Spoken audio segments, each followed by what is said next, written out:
할렐루야. 샬롬 샬롬 샬롬 샬롬 샬롬 샬롬 샬롬. 하나님 사랑합니다. 여러분 주 안에서 사랑합니다. 저희들 영상 보는 바람에 인사를 오늘 두 번을 하네요. 예, 우리 1절 2절 우리 한번 내용을 쭉 우리 지난주 우리 본문 요즘에 자꾸 빠지는데 에스라 3장 13절 그리고 오늘이 5장 17절이죠. 우리 한 번씩 조금 기억을 살려보죠. 에스라 3장 13절입니다. 시작. 백성이 크게 외치는 소리가 멀리 들리므로 즐거이 부르는 소리와 통곡하는 소리를 백성들이 분간하지 못하였더라. 오늘 5장 17절입니다. 이제 왕께서 좋게 여기시거든 바벨론에서 왕의 보물 정각에서 조사하사 과연 고레스 왕이 조서를 내려 하나님의 이 성전을 예루살렘에 다시 건축하라 하셨는지 보시고 왕은 이 일에 대하여 왕의 기쁘신 뜻을 우리에게 보이소서 하였더라. 에스라 3장 13절에는 성전 재건이 시작돼서 통곡하고 울죠. 옛날 예루살렘 그 성전 기억하는 나이 든 사람들이 울었다라고 얘기해요. 회환과 또 다시 세우게 돼서 감사가 섞여 있는데 오늘은 16년 동안 그동안 중단이 됐다 다시 시작하는 부분을 다시 조서를 올리죠. 왕께서 보시고 고레스 왕이 조서를 내려 하나님의 이 성전을 예루살렘에 다시 건축하라 한 것이 맞는지 확인해 주시옵소서 하고 조서를 올리는 부분이 나와 있는 오늘 본문이에요.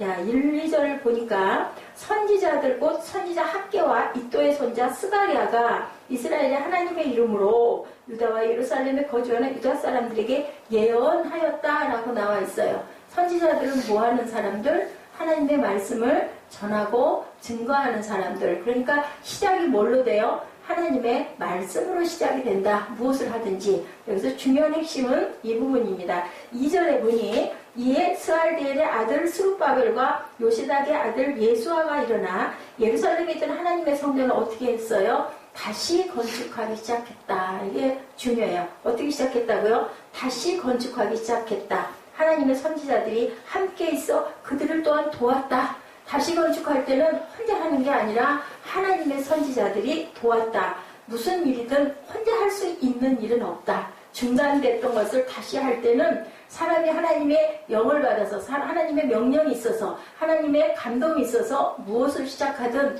그것을 혼자 할 수는 없고 그 시작은 무엇으로? 하나님의 말씀으로. 그리고 그것을 돕는 자들 어디서 도울까요? 주 안에서 돕는 자들이 있다라는 부분이 1, 2절에 정확하게 증명되고 있죠. 쿠베르탕 남장 얘기 아까 제가 잠깐 여러분들에게 말씀드렸어요. 현대 올림픽 창설자죠. 쿠베르탕 남작은 고대 그리스도인들이 인간으로서의 완성으로서의 체육의 연마가 꼭 필요하다라고 생각을 하고 필수라고 생각하고 교육의 장에 접목을 시켜서 과목을 두기도 했다고 합니다. 남자들의 체력의 중요성을 강조하고 기본 경기 5종, 고대 그리스 5종 경기, 달리기, 멀리뛰기, 창 던지기, 원반 던지기, 그리고 레슬링 5가지가 있었는데 1912년에 스톡홀름 올림픽 경기에서 다시 근대 올림픽 5종 경기를 제청하죠. 사격, 펜싱, 승마, 수영, 크로스컨트리, 근대 올림픽 5종 기본적인 경기에 추가했다고 해요. 그 중에 승마가 있는데요. 평지에서 그냥 가는 게 아니라 여러분들 아시죠? 장애물을 엄청나게 많이 뛰어넘는 그런 경기. 그러다 보니까 주변에서 그 위험한 승마를 그냥 멀리 빨리 달리는 걸로 하시죠. 라고 얘기를 했더니 그런 말씀 마시죠 하고 반격을 했다고 합니다. 장애물을 극복하지 않고는 인간이 완성이 될 수 없다라고 얘기를 아주 단적으로 잘라버렸대요. 장애물은 바로 인생의 모습이다. 여러분들 무슨 말씀인지 이해하시겠죠? 장애물 경기는 인생의 모습이고 장애물은 어디에 나 있고 우리 지금 예루살렘 성전 다시 재건하는데도 고레스 그 왕의 마음을 감동해서 너희들 이제 바벨론 포로 생활 그만하고 너희 나라 가서 너희 예루살렘 성전 지으라는 의미는 뭐였어? 너희 하나님께 예배드리고 성전이 있어야 그때 예배드렸기 때문에 지금은 아니어도 되지만 그렇게 해서 짓고 예배드리고 잘 살아라 했는데 그만 뭐가 들어왔어요? 사단이 중간에 틈타는 바람에 16년 동안 중단이 된 사건이 있죠. 이 장애물은 어디에나 하나님의 나라에도 분명하게 있다. 아니 하나님이 하라고 해놓으셨으면 우리 교회도 마찬가지죠. 성전 세우라고 하셨으면 사람들도 적당히 좀 와서 찾아주고 그렇게 해서 교회가 아주 은혜를 끼치면서 잘 성장하고 이런저런 여러 가지의 일들도 잘 이렇게 연결돼서 잘 가면 좋은데 도대체 어찌하여 이렇게 어려운 공고함이 1년, 2년, 3년, 4년, 5년, 6년 또 앞으로도 어찌할지는 모르지만 그런데 하나님의 나라 성전을 짓는 그 에스라 시대에도 학계 시대에도 분명한 것은 이런 일들도 있었다라는 거죠. 장애인은요, 여러분들 아시죠? 무슨 장애인들이 있어? 두 가지가 있는데 장애인 중에는 선천적인 장애인과 후천적인 장애인. 선천적으로는 태어날 때부터 장애를 가지고 나고 후천적은 태어나서 어떤 사건과 사고로 인하여 장애가 되는 경우가 있죠. 근데 조사에 보면요. 어느 나라나 인구의 10% 정도가 장애인이라고 그래요. 그리고 그 중에서 79%에서 90% 이 사람들이 후천적인 장애인이라고 합니다. 그러니까 10% 태어난 중에서 90% 정도가 살면서 장애를 당한 사람. 그렇다면 우리가 어떤 걸 생각할 수 있는가? 우리도 언제 어느 순간 어떤 일로 장애를 가질 수 있다. 누구도 거기에서 나는 장애인 아니야. 저 눈도 안 보여. 다리가 저래. 이런 얘기를 할 필요가 없다는 거죠. 단적인 예로 제가 여기 서 있는 제가 지금 다리가 많이 불편하죠. 여기서 조금만 더 심해지면 어떡할까요? 다리를 뭔가를 제가 의지해야 될 수도 있으면 일단은 장애가 된다라는 겁니다. 우리가 내 몸을 잘 관리 못해서이기도 하고 사고로이기도 하고 누구도 장애에서 피할 수는 없다라는 거예요. 그래서 우리가 장애인에 대한 의식구조와 편견을 버리고 그 부분을 우리가 수용할 줄 알아야 된다.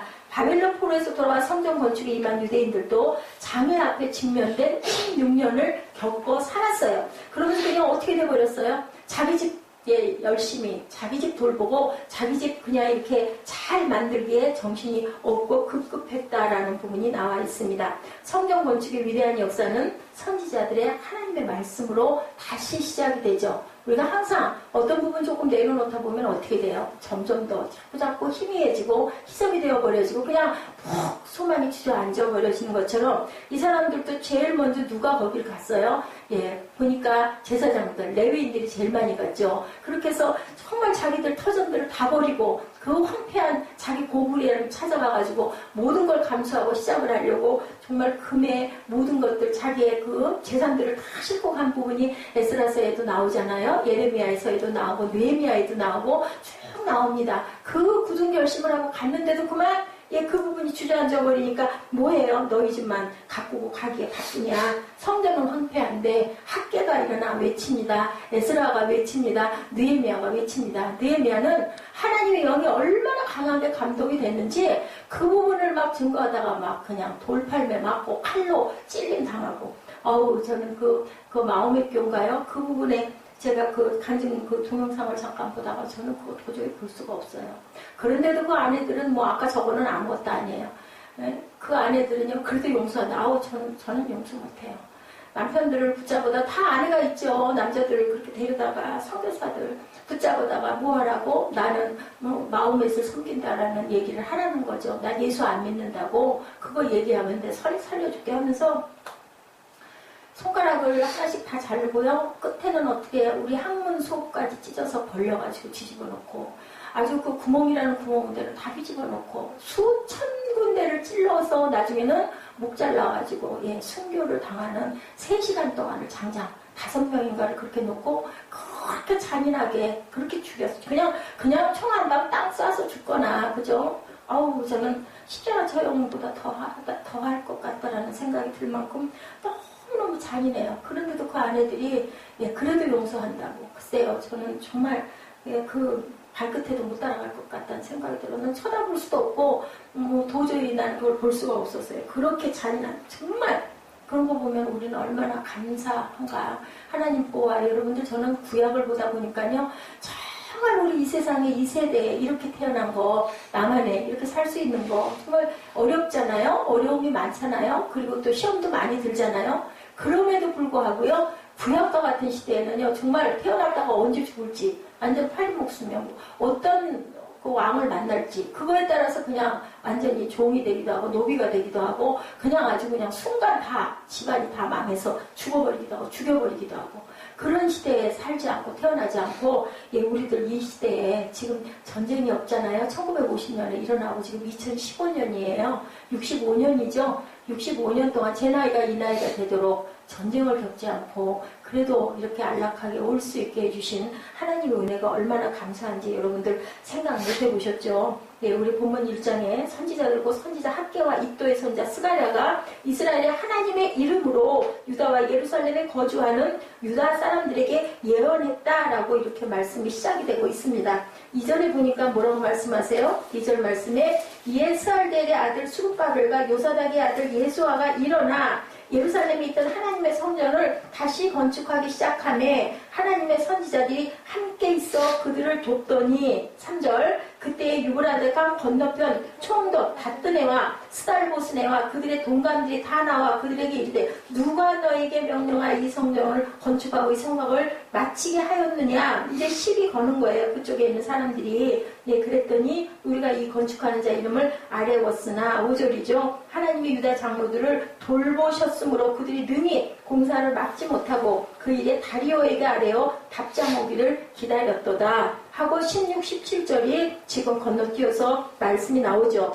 이에 이 세스바살이 이르러 예루살렘 하나님의 성전지대를 놓았고 그때부터 지금까지 건축하여 오나 아직도 미치지 못하였다 하였사오니 이제 왕께서 예 좋게 예 긍정이 되시거든 바벨론에서 왕의 보물 정각에서 조사하사 과연 고레스 왕이 조서를 내려 하나님의 이 성전을 예루살렘에 다시 건축하라 하셨는지 보시고 왕은 이 일에 대하여 왕의 깊으신 뜻을 우리에게 보유시옵소서라고 이렇게 말씀이 시작되고 있어요. 무엇으로 시작이 됐어요? 말씀으로 그리고 하나님의 돕는 자들로 시작이 선지자들과 함께 시작이 됩니다. 여기에 얘기하고 있죠. 학기 1장 4절에 이 성전이 황폐하였거늘 너희가 이때 완벽한 집에 거주하는 것이 옳으냐. 성전은 황폐한데 너희 집만 그렇게 꾸미고 있느냐라고 예언자들은요 그때 많이 죽었어요. 네. 엄청나게 많은 왜 하나님의 영에 감동돼서 보여지지도 않는 것을 막 외쳐대니까요. 어떻게 보면은요 누가요 누가 그 노아가 방주 지을 때도 얼마나 그랬어요.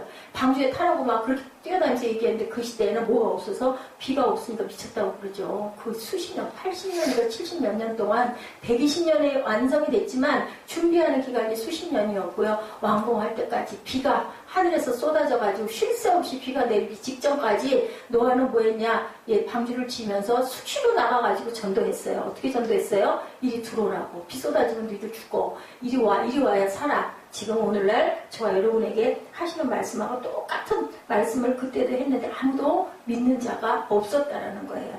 그래서 우리는 다시 일어나 시작할 때 하나님의 말씀은 다시 이번에 하나님의 사람들의 도움이 필요하다. 아까 제가 그랬죠. 하나님의 사람들이 도왔어요. 2절의 마지막 대목이죠. 하나님의 선지자들이 함께 있어 그들을 돕더니 그런 말씀으로만 명령한 게 아니라 필요한 도움을 제공하기 위해서 함께 사역의 현장에서 백성들을 돕기 위해 땀을 흘렸다. 선지자들이 솔선해서 나서서 동참했다. 거절하는 것은 용기가 아니고 교만이다 라고 합니다. 우리가 필요할 때는 도움을 요청해서 도움도 받을 줄 알아야 된다. 바울사도가 성도들을 권면할 때 가장 많이 쓰는 단어 뭐라 그래요? 서로서로 세우라, 서로서로 권면하라, 서로서로 용서하라, 서로서로 도우라, 서로서로 위로하라, 서로서로 찬양하라, 서로서로 사랑하라. 바울사도가 늘 얘기했어요. 혼자 되어지는 일은 없다. 무엇으로 공동으로. 그래서 우리 신학교에서는 무엇을 하든 함께 많은 숫자가 참여할수록 점수를 많이 줘요. 무슨 대회를 열거나 하면 그냥 뭐 하는 거 찬양 엉망으로 했어. 합창밖에 안 했어. 근데 전체가 다 나오면 1등. 그리고 혼자 나오거나 둘이 나오면 점수가 아주 박했던 기억이 있어요. 왜? 서로 함께 공동으로 협동해서 해야 되기 때문에 하늘은 서로가 서로를 도우며 섬기는 나라라고 아까 제가 말씀드렸죠? 천국과 지옥 비유해서 얘기하면서 기다란 젓가락 얘기 여러분들에게 했어요. 그래서 지옥에 있는 사람을 천국에 갔다 놓으면 아이고 나 여기서 못 있어 하고 간다는 거죠. 비유의 얘기이긴 하지만 견딜 수가 없는 거죠. 왜냐하면 다른 곳에 있으니까 우리가 거기에 적응을 할 수가 없다. 하늘나라 사람이 땅에서 살 때 여러 가지 핍박과 어려움과 고난이 있는 이유는 우리의 나라가 아니기 때문이라고 여러분들이 생각을 하시면 됩니다. 하나님이 유다 장로들을 돌보셨으므로 그들이 능히 공사를 막지 못하고 이 일을 다리오에게 아뢰고 답장 오기를 기다렸다. 그거 중단시켜야 되는데 막지를 못해요. 유다 장로들은 누가 도와서? 하나님이 도와서. 우리가 항상 어떤 일을 할 때 하나님께 먼저 아뢰시고 하나님께 먼저 하나님 도와주시옵소서 하고 도움을 기도하시고, 기도하실 때 혼자 하지 마시고 우리 공동체 많은 인원은 아니지만 꼭 알리시고 함께 중보해달라고. 뭐 문자를 치든 카톡을 치든 요즘 얼마나 편하고 좋습니까? 그럼 이렇게 보면서 마음으로 아이고 이 자매가 아니면 이 집사님이 이 형제님이 이런 부분에 문제가 있고 이걸 하시려고 하는구나, 이 부분을 놓고 기도해 드려야 되겠다, 이 마음이 오면 기도하고 안 하고는 자신의 몫이고, 그죠? 나는 그걸 요청한 거예요. 그럼 우리는 공동으로 기도할 때, 특히 예배 때 제가 여러분들에게 토시 하나 안 틀리게 되도록이면 최선을 다해서 다 읽어드려요. 그리고 요즘 헌금봉도 쓰실 때 위에다가 감동 오시는, 좋아하시는 성경 말씀을 꼭 쓰세요. 왜냐하면 하나님은요 질서의 하나님이세요. 말씀을 인용해서 내가 이 말씀대로 살기 원합니다. 나는 이 말씀에 감동을 하고 이 말씀을 가지고 하나님 이 부분을 가지고 제가 기도합니다. 이거 들어주시옵소서 했을 때 그냥 나 이거 주세요. 우리 아이들 그렇지 않아요? 부모님들이 아이가 조목조목 서로 결론해가지고 나는 이러이러한 것을 이거 하고 싶은데 그럼 거기에 필요한 이런 게 있습니다. 이거 값은 얼마고요? 이걸 내가 꼭 이렇게 사고 싶습니다 했을 때랑 그냥 나 이거 주세요 할 때랑 우리 다르죠. 이해하게 되잖아요. 필요해요. 얘기가 길어도 얘기를 길게 해야 할 때는 길게 해야 됩니다. 너무 요즘에 단답형이 너무 길어요. 아이들 카톡 여러분들 보셨어요? 하고 그냥 가더라고요. 보니까 저는 이제 옛날 9세대가 돼서 막 이런 설명을 해서 편지라고 생각을 하는데 우리 아이들은 그게 아니에요. 완전히 아주 커트로 가는데 그런 부분도 필요하지만 하나님은 질서야 하나님이시라는 거. 그래서 교회도 질서가 꼭 있어야 된다는 거죠. 나라가 임하옵시며 뭐라고 얘기했어요? 뜻이 하늘에서 이룬 것 같이 땅에서도 이루어지다. 성경 구절 얼른 생각 안 나면요 그거 괜찮아요. 그래서 저희가 우리 예배 때 직전에 하늘에 계신 우리 아버지하고 우리 다 같이 찬양하는 거 의미가 있어서 찬양을 하는 겁니다. 내 주변에 더 아프고 힘겹게 살고 있는 이웃들 생각을 우리가 했을 때 저는 요즘에 정말 너무 감사하다. 내가 몸이 편치 않아도 옛날보다 더 하나님의 은혜를 더 많이 느끼는 건 내가 몸이 불편하기 때문에 오히려 더 은혜가 더 감사하고 순간이 너무 귀하고, 그죠? 살아있음이 너무 감사하고 감동. 근데 그게 젊은 날부터 그래서 얼마나 좋겠어. 얼마나 많은 걸 많이 했겠습니까? 근데 그때는 그냥 모르고 궁둥이에 뿔난 망아지처럼 뛰어다니는 거죠. 제가 그래서 이정현 자매를 보면 제 모습을 보는 것 같다라는 생각이 나요. 이정현 자매보다 더 철이 없었어. 목사님. 그렇기 때문에 이정현 자매는 하나님을 꽉 붙들고 있으면 최소한 목사님보다 낫게 살아갈 수 있어요. 알았어? 이정현 자매가 목사님 나이 되면 지금보다 훨씬 내 지금 모습보다 훨씬 더 성공하고 성장하고 귀한 가정도 이루고 철도 더 많이 들고 하나님 은혜도 더 많이 전하는 그러한 우리 이정현 자매, 드보라 자매가 될 줄 믿습니다. 아멘. 아멘으로 항상 받고 아멘으로 용기 가지고 힘내고 피아노 보니까 거기 아니면 뭐 죽어? 또 있는데 그치? 또 구하면 더 좋은데 그건 귀한 경험이다. 이거는 3개월 했으니까 다음은 6개월? 단계가 있어. 너무 막 그게 영원 무궁토록 안 된다고 울고불고 할 일도 없어. 또 노력하고 여기 성령 건축도 그치? 다시 일어나는 거, 다시 쓸 수 있는 거 그게 중요하고 그것은 무엇으로 하나님의 힘으로 용기로 내가 당당하게 나아갈 수 있는 거. 내 주변에 나보다 더 힘들고 더 아프고 더 열악한 사람이 얼마든지 있다 이 생각을 하면 나는 아무것도 아니야. 난 약과야. 그치? 좋은 침대도 있고 엄마가 항상 보호해주고 맛있는 것도 해주시고 엄마를 귀하게 여기셔야 돼. 무슨 얘기인지 알지? 어머니 없어가 어떡해. 그치? 참 어머니가 귀해요. 어머니를 귀하게. 성경에도 있잖아. 부모에게 효도하면 네 생명이 길고 네가 복되리라. 그 말씀이 꼭 맞는 말씀이니까 기도할 때 안 되겠으면 나라가 임하옵시며 하늘에서 이룬 것이 땅에서 이루어지다. 하나님 이것을 이루어주시옵소서. 내 이걸 필요하고 이거 해주시면 내가 하늘에서 이룰 수 있도록 내가 모든 것을 하나님께 드리고 나는 뭐만 열심히 일할 수 있는 터만 갖고 제가 번 모든 거 다 하나님 나라 영광 위에 드릴게요. 한번 이렇게 서운하고 한번 해봐. 천열매 드렸어? 안 드렸잖아. 그래도 11조인데 난 너무 기특했어. 그리고 목사님한테 줬던 그 감사원금 5만원 너무 귀하고 고맙게 내가 생각해. 그 때문에 하나님이 분명히 또 하늘 문을 열고 그보다 더 많이 부어주실 거니 되면 감사하고 안 돼서 진짜 그만두게 돼도 더 마음을 더 다잡고 더 열심히 하면 하나님이 더 귀하게 더 좋은 곳으로 주셔요. 하나님이 세우신 질서를 우리가 그렇기 때문에 존중해야 된다. 그때 3절이죠. 유브라데강 건너편 총독 박근혜와 살보스네와 그들의 동관들이 나와 그들에게 이르되 누가 너에게 명령하여 이 성전을 건축하고 이 성벽을 마치게 하였느냐 하기로. 16절이죠. 이 스룹바벨이 이르러 예루살렘 하나님의 성전지대를 놓았고 그로부터 지금까지 건축하여오나 아직도 미치지 못하였다 하였사오나 이제 왕께서 좋게 여기시거든 바벨론에서 왕의 꿈을 정각에서 조사하사 과연 고레스 왕이 조서를 내려 하나님의 성전을 예루살렘에 다시 건축하라 하셨는지 보시고 왕은 이 일에 대하여 왕이 기쁘신 뜻을 우리에게 보이소서. 성경의 하나님은 법의 하나님, 율법의 하나님. 그래서 예수님도 뭐라고 그러셨어요? 가이사의 것은 가이사에게. 세금을 어떻게 해야 됩니까? 라고 물어보죠. 그랬더니 가이사의 것은 가이사에게. 하나님의 나라의 것은 하나님에게도 돼요. 거꾸로 보면. 그러면 모든 것은 다 하나님의 나라 거네요. 그러면 모든 게 다 하나님의 은혜로 우리가 사는 거고, 우리에게 직장을 주셔서 열심히 땀 흘려 일한 이 모든 것들이 다 하나님의 은혜가 아니면 우리가 이룰 수가 없다. 그것을 인정하는 게 바로 11조라고 제가 말씀드린 것 같아요.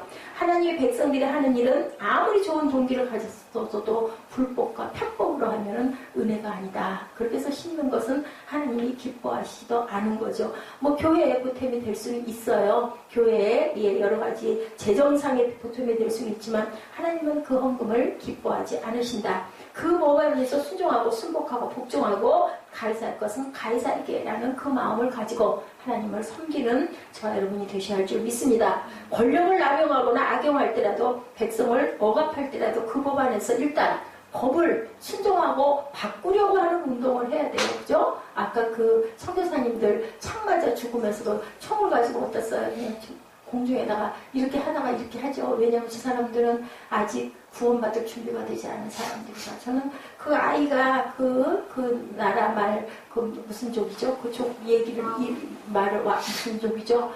그대로 하라고 할 때 아빠가 따라한 그거를 죽으면서 차는 이미 여기 찔렸어요. 근데 이제 막 계속 다 찔리는 거죠. 그 아직 숨이 끊어지기 전에 아들의 그 얘기, 약속했던 그 얘기를 할 때 그렇게 눈물이 나는데 몇 번을 봐도 똑같이 그 자리에서 이렇게 눈물이 나요. 하나님의 감동이죠. 일찍 갔지만 하나님께서 분명히 그 가정을 쓰시잖아요. 귀하게 자식들을 데리고 그 아내들이 대단하죠. 쫓아가가지고 거기를 완전히 하나님의 나라를 세워가는 그 부분. 그게 바로 전도고 우리가 몸으로 우리의 실전으로 우리의 삶으로 그것을 전하고 보이는 게 바로 귀한 전도예요. 우리가 꿈꾸는 나라, 우리가 꿈꾸는 사회는 청년 실업으로 실패자들이 굉장히 많다고 합니다. 그리고 또 이번에 정부가 들어오면서 그런 중소기업들이 세금들을 그렇게 많이 걷는데요. 저는 법이나 이런 세금 이런 거에 대해서 잘 모르는데 보니까 그렇게 많이 나와 있더라고요. 그러면 이거 정말 문제구나 싶을 때는 그래도 정부에 항거하는 것이 아니라 다음 차세대 또 지도자 뽑을 때 있잖아요. 그 부분을 생각하고 우리가 열심히 준비하는 마음을 가져야 된다. 지난 제가 아까 잠깐 보여드린 그 부분에 그분 이야기 잠깐 합니다. 3월 뉴스에 지난 3월에 시각장애인 에베레스트 정상 정복 뉴스 많은 사람들이 감동을 했어요.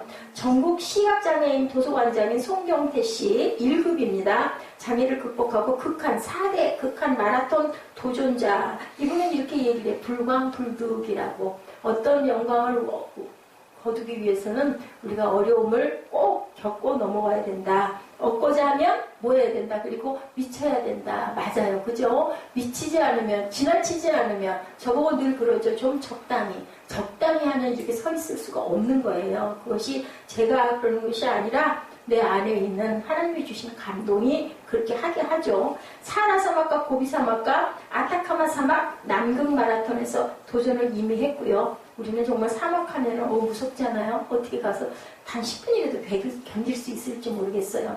근데 작년 1월에는 전문 장비 없이는 이룰 수 없는 아프리카 킬리만자로 푸르피크 5,895m 정상에 등정했다고 합니다. 3월에는 히말라야 아일랜드 피크 6,189m 정상에 섰대요. 금년에는 최고 정상 에베레스트 최고 정상에 도전하겠다. 제가 아까 잠깐 말씀드렸죠. 왜 그렇게 무한 도전을 하십니까? 위험한데. 예, 거기 뭐 돈도 몇 천만 원씩 내야 간대요. 거기 들어가려면. 근데 돈까지 3천 몇백만 원인가 나와 있더라고요. 읽어보니까. 그렇게까지 하면서 거기서 죽는 사람들이 많기 때문에 예, 거기다가 그 서류에 사인을 해야 되는데 죽어도 절대로 거기에 대해서 이의 제기를 하지 않겠다라는 것은.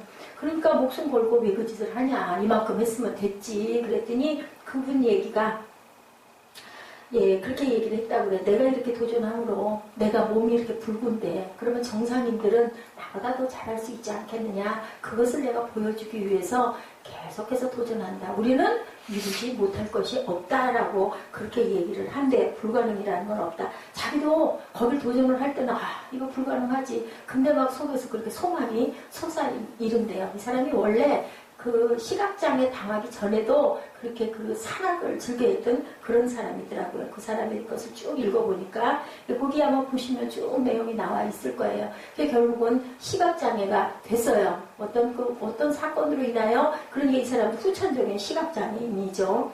예, 이렇기 때문에 우리는 항상 이런 분들을 보면서 우리 후배들을 나는 격려하고 싶은데 내가 할 수 있는 일이 있구나라는 생각을 했대요. 그래서 자기는 이 일을 하기 시작을 했다. 정말 다 손 놓고 아무것도 할 수 없고 나는 이제는 눈이 이렇게 안 보이기 때문에 그냥 방에만 주저앉아 있어야 되나라는 그 절망, 죽고 싶고 막 뭐 저수지로 물로 자살하려고도 엄청 많이 했더라고요. 그냥 이렇게 드러난 게 그냥 뭐 이렇게 돼서 뭐 이러니까 나는 이렇게 이게 아니죠. 그 내면에는 얼마나 많은 고통과 아픔과 그리고 쓰러짐과 다시 일어남이 얼마나 많았겠나. 우리가 그걸 꼭 생각을 해야 됩니다.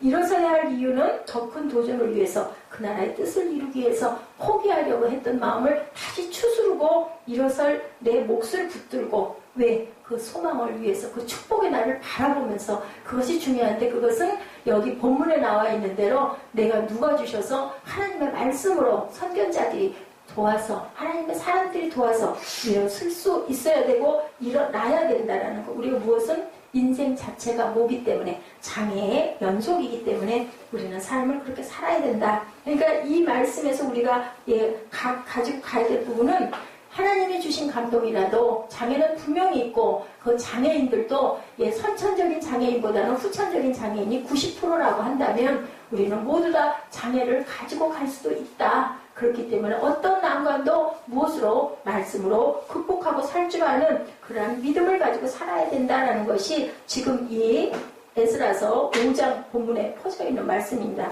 하나님의 말씀을 받아야 되고 하나님의 말씀으로 살아가는 사람들의 도움을 받아야 되고 필요할 때는 받아야 되고 하나님이 세우신 질서를 존중하면서 가야 된다. 지키면서 가야 된다. 굉장히 중요한 말씀을 하고 있어요. 우리가 받아야 될 것은 우리가 항상 그 나라에 순종할 줄 알아야 되고 우리 나에게 온전치 않더라도 그것은 일단은 우리는 무엇으로 가요? 우리나라가 국가가 국민이 그죠? 대통령을 위시해서 그 법을 따라가는 부분을 지키되 그것을 개선해야 될 때는 내가 할 수 있는 일이 무엇인가를 준비할 줄 알아야 된다. 그리고 기도할 줄 알아야 된다. 하나님 나라를 섬기기 위해서 여러분들 혹시 애쓰고 있는데 수고하고 있는데 아니면 수고했었는데 넘어져 계신 분들이 혹시 계신가? 성전 재건이 16년 동안이나 감동으로 내 나라 살던 70년이면 정말 기틀이 다 세워졌잖아요. 저희는 지금 산지 한 9년, 8년 정도 된 집도 이제는 완전히 정말 어저께도 잠깐 얘기를 했지만 이제는 정말 여기가 내 고향 같고 정말 내 집이 너무너무 소중하고 중간에는 그걸로 정말 시험이 들기도 많이 했지만 그런 마음이 드는데 70년 포로 생활에 최소한 1세대들이 죽고 2세대라 하더라도 40년, 50년 된 그 나라를 떠나서 황폐하고 아무것도 없는 데 가가지고 성전 세운다고 갈 때는 얼마나 큰 결심을 하고 갔겠습니까? 그런데 가가지고 중단이 되다 보니 그냥 살아야지 하고 그냥 내 집 꾸미게 바빴는데 그냥 에스라가 학계가 하나님의 말씀으로 선포하고 나오죠. 거기에 다시 이렇게 세워지는 우리들의 소망, 살아가야 될 소망. 여러분들 혹시 주저앉아 계신 분들, 주저앉을 것 같은 여러분들 계십니까? 말씀을 붙들고 다시 일어설 줄 아는 저와 여러분 되셔서 어디에서나 저희 후진들에게 나는 무엇을 물려주고 갈 것인가? 나는 무엇을 남기고 갈 것인가? 우리 어머니들은 내 자녀에게, 내 딸에게, 내 아들에게 무엇을 남기고 갈 것인가? 돈을 남기고 가는 건 오히려 그 자녀를 잘못되게 하는 거라고 하죠. 믿음을 남겨주고 가시는 여러분들 되시기 바랍니다. 권력을 남용하거나 악용할 때라도 일단은 우리가 질서를 지켜야 된다. 그것을 바꾸기 위해 노력을 해야 된다. 흑인 그 노예제도 그 폐기를 위해서 애썼던 그분 있었죠? 그 하원 의원인가 그분 이름은 제가 잊어버렸는데 어떻게 해요? 평생을 걸려서 그저 한 60 몇 년 동안을 계속 서류 넣고 계속 운동하고 결국은 돌아가기 일주일쯤 전에 뉴스가 전해지죠. 이렇게 해서 통과됐다고. 하나님께서는 끝까지 늦게까지라도 우리가 노력하고 애쓰고 포기하지 않으면 분명히 이루게 해주신다는 거 여러분들 꼭 기억하시기 바랍니다. 이런 송영태 씨 같은 분 눈이 안 보이는데도 이렇게 어마어마한 일을 결심하고 결단하고 이룰 수 있다면 우리는 온몸이 자유하지 않습니까? 무엇도 못할 것이 없어요. 중요한 건 뭐예요? 하나님의 말씀대로 우리가 하나님의 질서 안에서 또한 우리 주변에 하나님 나라의 사람들의 도움을 내가 혼자 하는 게 아니라 공동체는 함께 가는 것이니까 도움을 구하고 함께 서로서로 세우고 서로서로 권면하고 서로서로 용서하고 서로서로 용납하고 바울 사도의 빌립보서 말씀처럼 우리가 사랑으로 권면하며 나누고 갈 때 하나님께서 하나님의 나라를 귀하게 세워가 주시는데 그것이 꼭 교회, 성전 이것만이 아니라 여러분들 사랑하는 가정이 복되고 싶으십니까? 내 자녀가 잘 되고 싶으십니까? 그것이 바로 이루어가는 것이 하나님의 나라라는 것, 그것을 믿음 안에서 하나님 안에서 내가 혼자 잘나서 하는 게 아니라 하나님의 은혜로 내가 살아간다라는 그 고백을 할 수 있는 그 부분이 바로 하나님의 나라를 내 딸을 잘 기르는 것도 하나님의 나라를 잘 세우는 거예요. 무엇으로? 믿음 안에서 할 때. 그죠? 직장에서 내가 사람들에게 도태되지 않는 거 하나님의 나라를 세우는 거예요. 왜냐하면 내가 성전이잖아요. 이렇게 세워가는 각자 여러분 모두 각자에게는 귀한 달란트들을 다 다르게 주셨어요. 내가 개발하지 못해서 아직 모르고 깨닫지 못해서 나이가 40이 돼도 50이 돼도 내 길을 정확하게 발견하지 못한 사람들은 유리하는 방황하는 여러분들 보셨어요? 여름에 막 그 등 이렇게 매달려 있는데 막 거기 그 불나방들 막 돌잖아요. 그러다 거기 부딪히면 어떻게 돼요? 죽어요. 근데 그것도 뭣도 모르고 어디로 가요? 막 불 찾아가잖아요. 우리 인생들이 그래서는 안 되는 거죠. 내 길을 깜깜한 암흑이 있다 하더라도 내 길을 잘 바라보시고 빛이시죠. 아까 우리 새 예루살렘 보셨죠? 거기는 어둠이 없어요. 주님 자체가 하나님 자체가 빛이기 때문에 그 성전의 모습을 우리 마음판에 새기고 물론 그거 그렇게 해서 찍어놓은 것이기는 하지만요. 가장 근접하게 아마 만드셨을 거예요. 그렇기 때문에 그걸 바라보시면서 깜깜한 암흑 얼마나 싫어요. 우리 가끔 꿈꾸면 그저 뭐 가위 눌렸다고 하죠. 깨고 나서 어때요? 막 한숨이 훅 쉬어져요. 저도 어린 날 그런 기억이 좀 있는데 그게 만약에 영원히 간다면 아니면 정말 그 천국의 그 자유함 속에 내가 내 영이 살아 숨쉴 수 있다면 절대로 포기하지 마시고 절대로 나에게 편안히 이게 좋사오니 절대 하지 마시고 우리가 쌓아가는 저와 여러분 되시기를 주님의 이름으로 축복합니다.